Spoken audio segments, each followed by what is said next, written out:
the honourable member for Elmwood-Transcona. Thank you very much, Madam Speaker. We're all in this together. That's a phrase that has been uttered a lot since the pandemic first struck the country. And I think for a time, Madam Speaker, that was true. There was a real sense of solidarity. You felt it in our communities, you felt it across the country, you felt it here in this place, such as that was in the very difficult days of the early pandemic. We were able to secure proposals to help people that went above and beyond the government's initial proposals, because there was a real spirit of collaboration and working together to get things done and to get them done quickly. That's why it wasn't a $1,000 a month benefit as the government initially proposed, but a $2,000 a month benefit for people who had lost their employment. It's how we were able to negotiate a benefit for students who originally were not going to be captured by the government's plan. There's a lot of places we negotiated a one-time payment for people living with disabilities and for seniors, although what we would really like to see is the government take responsibility for ensuring that they have a guaranteed livable basic income at a rate that is above the poverty line, something that we haven't yet seen. But we were able to get meaningful improvements through negotiations in this place. And that's what it meant for a time to say that we're all in this together. That's not the approach that C-2 represents. It's not the approach that it represents in its substance, but it's also not the approach that the government has taken in the way that it's managing C-2 through the House, both in the early stages of its development before it was tabled. There was no discussion with other parties, as far as I know, certainly not with us, prior to the announcement on October 21st. And there's been very little since.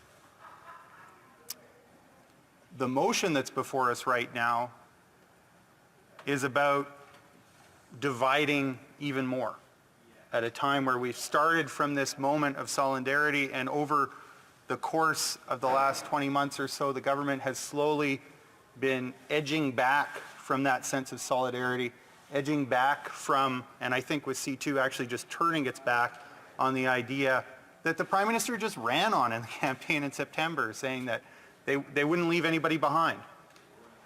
But splitting this bill would make that problem worse, because there are two components to the bill. One is a component that provides help to businesses directly and to workers in those businesses. The other is something that's supposed to be there for workers who are self-employed or workers whose businesses don't opt to apply for the wage subsidy for various reasons, or maybe whose businesses don't quite meet the qualifications, but who nevertheless find themselves not able to work, because we know that there are businesses that have let people go during the pandemic but nevertheless didn't qualify for the wage subsidy. And so there's all sorts of ways in which workers will continue to need help directly. In fact, we know that in October there were still 900,000 of them that were needing that direct support. So there's at least them, Madam Speaker. We're not going to get to the point where we're negotiating effective solutions if we're picking off industries or particular players and advancing the programs that are there for them and leaving the others out of the discussion, particularly the ones with the least amount of economic clout and leverage themselves, which are individual workers. Individual workers in exposed industries like hospitality and tourism or arts and culture, who aren't a big business with their own personal lobby that can come to Parliament Hill and meet with 338 different MPs, just about one for every day of the year. They don't have that kind of money. And that's why they're not reflected in the government's proposals in C-2. But if we're going to solve that problem, we need to keep the components of the legislation together so that we're not picking some winners and allowing others to be losers any more than is already the case. And so that's why we in the NDP feel very strongly it's important to keep the bill together, a bill that frankly we don't support. because we don't think it goes far enough. But if we're going to get back to a place where we can have some meaningful negotiation, a situation that did obtain at one time in this place in the last Parliament, then it's important that we're negotiating for everybody and not leaving the most vulnerable and hard done by in the current economy behind, while accelerating the help for industry players who are very much hard hit. And it is tough. And we do want to see that help go to that industry. But we don't want to see it where we're helping some and not others, or saying, okay, well, we'll speed this one up and we'll let this one languish.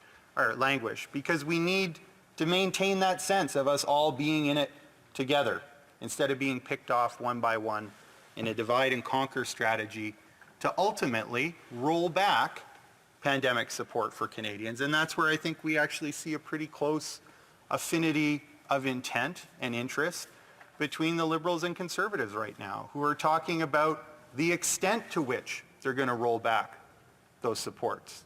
The widespread agreement there is that they're going to get rolled back. The support's rolled back pretty naturally under the conditions of the program. If you look at the CRB and the CERB, Madam Speaker, at one time there were about 9 million Canadians availing themselves of the CERB. On its own, without government kicking anyone off the program, by October of this year, there were just under 900,000. That's an over 90% reduction of the program, and therefore an over 90% reduction of the spending. As people could find work, they were leaving the program. And so we saw, I mean, how many times have we heard Conservatives talk about how they want to see program spending reduced? This is a program whose spending had been reduced by over 90%, because we in the NDP actually believe that Canadians do want to work. We believe that. But we also recognize that in the pandemic economy, such as it is, that's hard to do, and that there are a lot of people who do desperately want to work, but the jobs aren't there for them. It's not because there aren't jobs available, but it's because they lost work in a particular sector with a particular set of skills, a particular education. And those aren't necessarily the jobs that are now available. And so there's some work for us to do here in conjunction with employers and employees to talk about what jobs are available, who's available to fill them, and how we train the people that are available into the jobs that are available. But that's not the discussion we're having here. The discussion we're having here is how to go from a program that was still supporting 900,000 Canadians who needed financial support in difficult economic times to a program that doesn't even apply in one single place in the country to date, that won't provide financial support to one single worker in the way that the CERB did just a month or two ago, Madam Speaker. That's a big difference. And that difference is what the Liberal Party and the Conservative Party have in common here. I think sometimes the Conservative finance critic thinks that he's a champion for workers in this place. He certainly said as much. It was an interesting history lesson that he gave about the Magna Carta. He waxed poetic even about how this place is painted green for the commoners who were there at the Magna Carta when they signed a lovely deal that meant that there would be no taxation without representation. He talked about the peasants indeed. I think he needs to know, Madam Speaker, and this is his blind spot, it's the blind spot of the Conservative Party, it's the blind spot of the Liberals. The people that were there that signed the Magna Carta with King John weren't the commoners. The people that were there that signed the Magna Carta with King John were the aristocrats and the barons that ruled over the peasants, that took taxes from them, took whatever they wanted from them, without any representation for them. And that's the problem. The Conservatives have this kind of mystical understanding of the Magna Carta as if it was this great progressive moment. It was an important moment on the road to democracy. Indeed, a little over 600 years later, universal male suffrage would come to the United Kingdom. And it would be another 50 or 60 years before women had access to suffrage on the same terms as men in the United Kingdom. So yes, it was a milestone. that laid the grounds for some progress centuries later.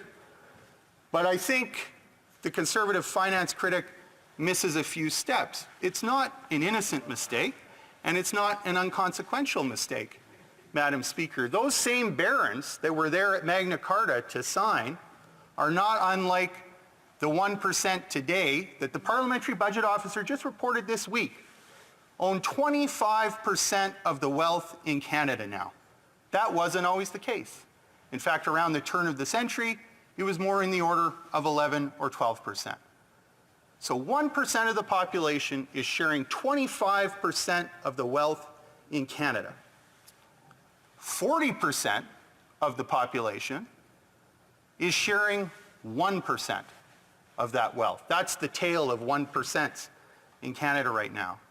We've got 40% of people sharing 1% of the wealth and 1% of people sharing 25% of the wealth. And the way we got there has a lot to do with both Liberals and Conservatives. And that's why the conservative finance critic wants to focus so much on the Bank of Canada lately. He doesn't want to talk about all the capital that was hoarded over the last 20 years or so that is now being used in the real estate market and had been used in the real estate market to cause significant inflation in housing well before the pandemic struck. And there's no question there's been massive housing inflation since the pandemic began, but that's not where it started.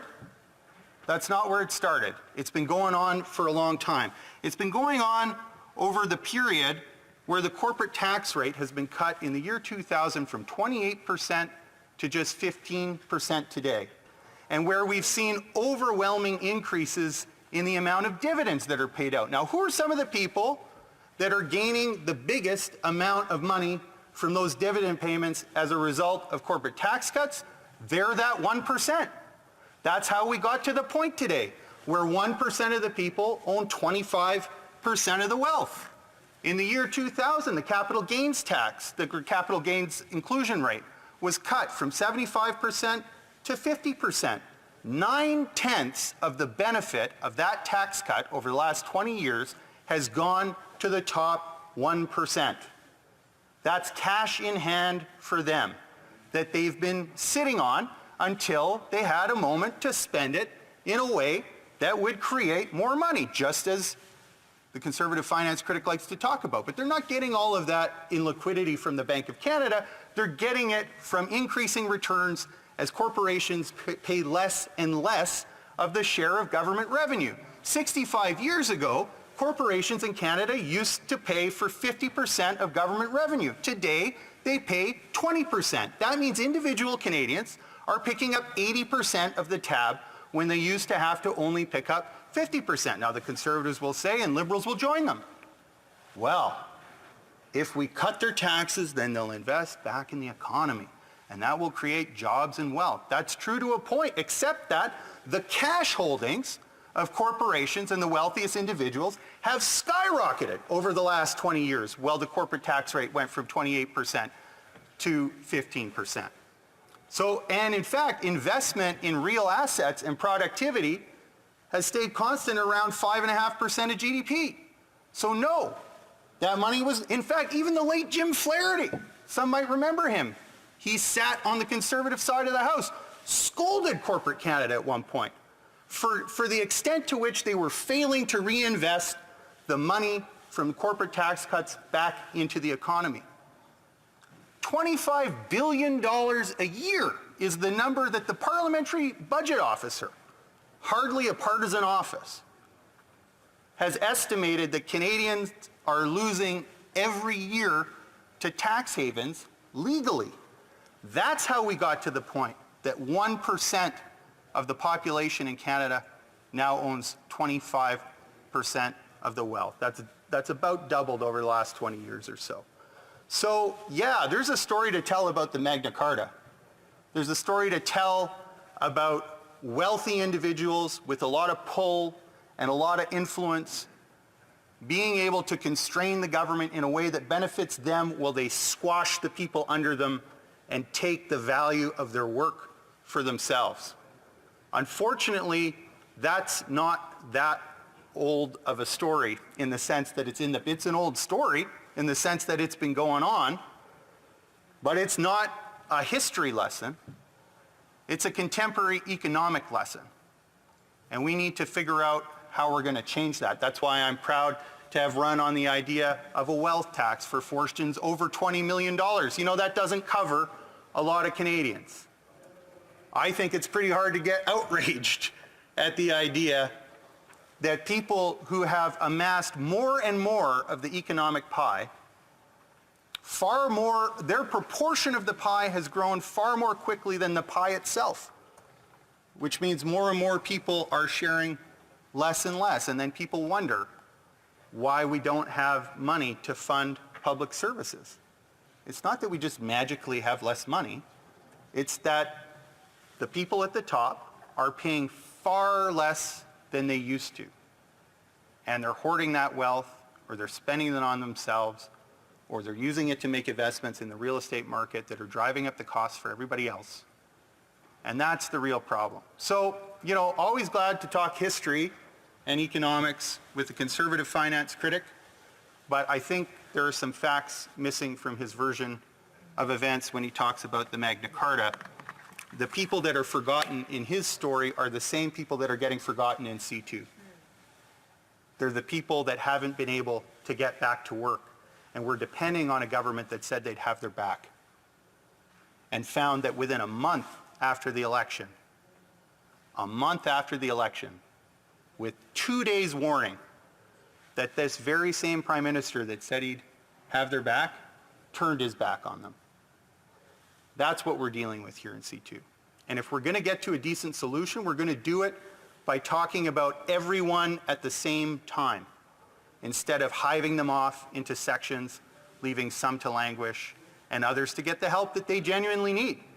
And make no mistake, New Democrats are in favor of people getting the help they need and getting it rapidly.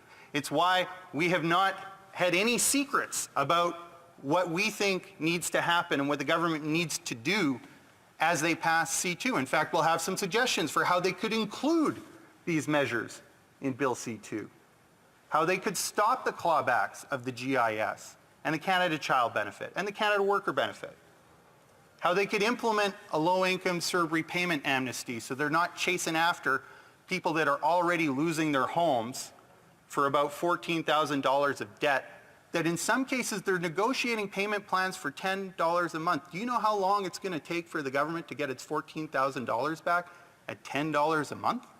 Meanwhile, some of the largest publicly traded companies like Chartwell and TELUS and Bell made huge dividend payments to their shareholders during the pandemic, increased the amount of their annual payout by anywhere from 3% to 6%, and the government hasn't asked them for a dime back. Not a dime. That's the story of the barons getting together to design the system that would serve them so well. The system that we've inherited here, and that is part of the tradition of this place in more ways than one. So we have ideas about how to end the clawbacks. We've got proposals for a low-income CERB repayment amnesty. We've got proposals for how to make sure that people in the arts and cultural sector and the tourism and hospitality industry can access the only benefit that would be left, which is the Canada Worker Lockdown Benefit, in terms of a regular payment to people who aren't able to work. And all they have to do is say, they've laid out the industries in Part 1 of the Act, all they have to say is that anyone who earns their income in an industry named in Part 1 of the Act will have access to the Canada Worker Lockdown Benefit, whether there's a lockdown order in their part of the country or not, because the government already recognizes that those industries are in distress, regardless of whether there's a lockdown order in effect or not. These are just some of the proposals that we'll be putting on the table, and if the government adopts them, they can see swift passage of this bill in this place, and that is what it will mean to leave no one behind. Thank you very much, Madam Speaker.